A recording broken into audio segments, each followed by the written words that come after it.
Calmel a raison. Je ne suis pas un socialiste de naissance.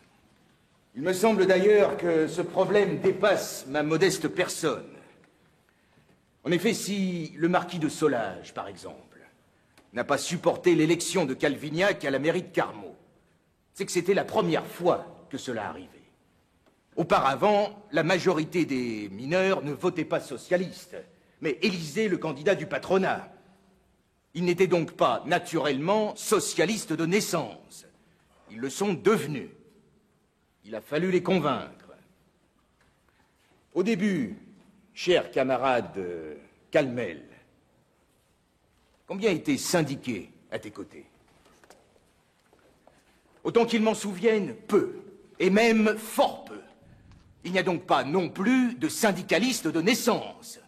Alors certes, nous progressons, mais s'il ne faut compter que sur la seule minorité exemplaire des socialistes de naissance pour vaincre le capitalisme, excusez-moi, mais nous risquons d'attendre, et même d'attendre longtemps.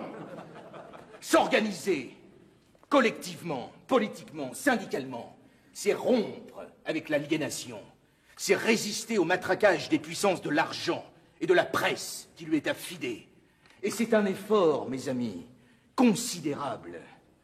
Aussi, à chaque fois qu'un ouvrier ou qu'un intellectuel s'engage contre le capital et rejoint le camp des opprimés, je ne lui demande pas ce qu'il pensait hier, mais je le félicite d'abord de combattre avec nous la bourgeoisie.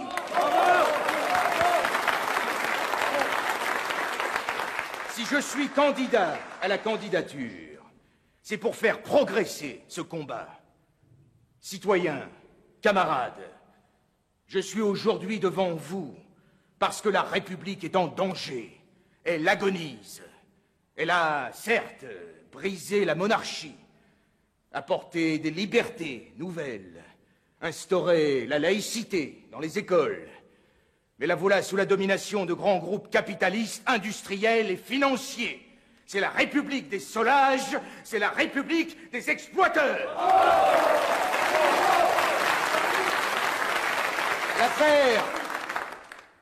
L'affaire de Panama illustre cette situation. Le capital achète les représentants du suffrage universel. Il en fait ses valets. Seul le combat pour briser le capital sauvera la République. Alors, sur ce point, j'ai changé. Je croyais que, de réforme en réforme, le socialisme l'emporterait. Mais la sinistre affaire de Panama m'a fait voir que les réformes doivent être arrachées par la lutte des classes, relayées au Parlement par un puissant groupe socialiste. Mais seule l'appropriation collective des moyens de production mettra fin à l'exploitation de l'homme par l'homme, à la sujétion de l'homme, à l'horrible lutte de l'homme contre l'homme. Sans la République, le socialisme est impuissant. Mais sans le socialisme, la République est vide. Alors, de nombreux camarades vous disent, non sans une certaine perfidie, Jaurès est un idéaliste. Faut pas le nier. Cher au couturier, je ne sépare pas l'idée de sa mise en œuvre. Avec Marx, je crois que toutes les réformes qui pourront être arrachées au capital doivent l'être. Et j'estime, pour ma part, que la journée de 8 heures, le droit syndical, l'instruction gratuite, publique de tous les enfants sont autant d'étapes vers le socialisme. Mais pour cela, les ouvriers doivent s'organiser syndicalement, mais aussi et surtout politiquement. Alors, au couturier, être idéaliste avec Marx, ça me va. On vous dit aussi, Jaurès n'est pas membre du Parti socialiste. Ça, tu peux pas dire le contraire. Mais de quel Parti socialiste parlez-vous, camarades? De la Fédération des travailleurs socialistes de France, qui dénonce le Parti ouvrier socialiste révolutionnaire, ton parti, Calvignac, lequel s'oppose au comité révolutionnaire central, et tous, vous êtes ligués contre le Parti ouvrier de Jules Guesde, le plus puissant, certes, mais le plus sectaire. Alors je vous repose la question. De quel parti socialiste me parlez-vous? Le mouvement socialiste aujourd'hui en France est divisé en sectes qui s'affrontent. Vous étiez unis pendant la grève, camarades. Souvenez-vous-en. Et c'est parce que vous étiez unis que vous avez gagné. Et c'est parce que vous avez gagné que nous sommes là ce soir. Si vous m'en donnez mandat, je bâtirai avec vous l'unité de tous les socialistes dans un seul et même parti démocratique. Si vous me désignez comme votre candidat, je serai l'homme de cette unité, du rassemblement des exploités, de ceux qui n'ont rien, des laissés pour compte.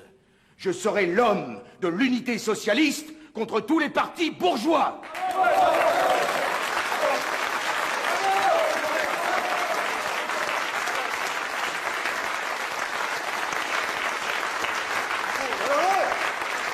Camarades, on va passer au vote. Qui est pour Jean Jaurès? Oui.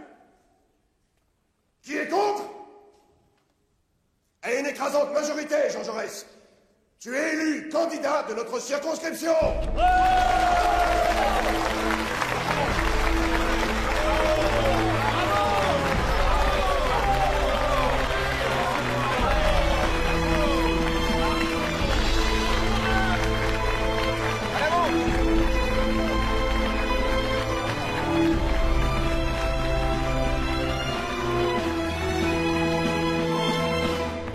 Citoyen Jaurès, nous avons combattu. La majorité est avec vous, nous nous rallions donc à votre candidature. Si vous marchez droit, vous n'aurez pas d'amis plus fidèles et plus dévoués que nous.